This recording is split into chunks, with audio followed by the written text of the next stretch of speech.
100 కోట్ల రూపాయలతో ముచ్చర్లలో స్కిల్ యూనివర్సిటీకి భూమి పూజ చేశారు సీఎం రేవంత్ రెడ్డి. కార్యక్రమంలో డిప్యూటీ సీఎం భట్టి విక్రమార్క, మంత్రి శ్రీధర్ బాబు, స్పీకర్ గడ్డం ప్రసాద్ పాల్గొన్నారు. యంగ్ ఇండియా స్కిల్ వర్సిటీ పేరుతో నిర్మాణం చేస్తోంది ప్రభుత్వం.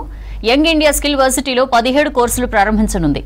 ఈ ఏడాది నుంచే 6 కోర్సుల్లో 2000 మందికి అడ్మిషన్లు ఇస్తామని అసెంబ్లీలో చెప్పారు సీఎం రేవంత్ రెడ్డి. ఉదయం స్కిల్ వర్సిటీ బిల్కు ఆమోదం తెలిపింది అసెంబ్లీ.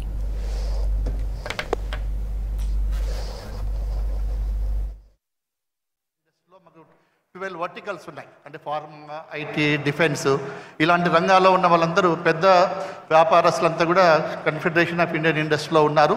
డెఫినెట్గా చీఫ్ మినిస్టర్ గారు ఏదైతే ఇనిషియేటివ్ తీసుకున్నారో ఈ యొక్క skill university, multi skill university ఏదైతే ఉందో అన్ని రంగాలకు చెందిన దానికి మా మిత్రులందరూ, మా సిఏ మెంబర్స్ అందరూ కూడా, అట్లనే మా క్రెడై డెవలపర్స్ అందరూ కూడా, రియల్ ఎస్టేట్ డెవలపర్స్ అందరూ కూడా మా డెఫినెట్గా దీన్ని పూర్తి స్థాయిలో మేము సిఎస్ఆర్ ఫండ్స్ కానివ్వండి, మా ఓన్ ఫండ్స్ కానివ్వండి పెద్ద ఎత్తున పెట్టి దీన్ని ముందు తీసుకెళ్ళడానికి మేము ప్రయత్నిస్తాము.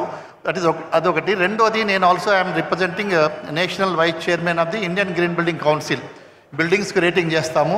ఈ సీఎం గారి రిక్వెస్ట్ ఏంటంటే ఈ రాబోయే ఈ 14,000 20,000 ఎకరాల్లో కూడా ఇది ఒక సస్టైనబిలిటీ గ్లోబల్ స్మార్ట్ సిటీగా ఉండాలి. ఈ 4th సిటీ ప్రపంచంలోనే ఇది ఎక్కడుంది స్మార్ట్ సిటీ అంటే, ఒక సస్టైనబుల్ సిటీ అంటే దీన్ని గుర్తు చేసుకునేటట్టు రూపొందించడంలో ఐజీబీసీ మేము డెఫినెట్గా మా పాత్ర కూడా ఉంటుంది. మా సర్వీసెస్ కూడా యూజ్ చేసుకోవాలని.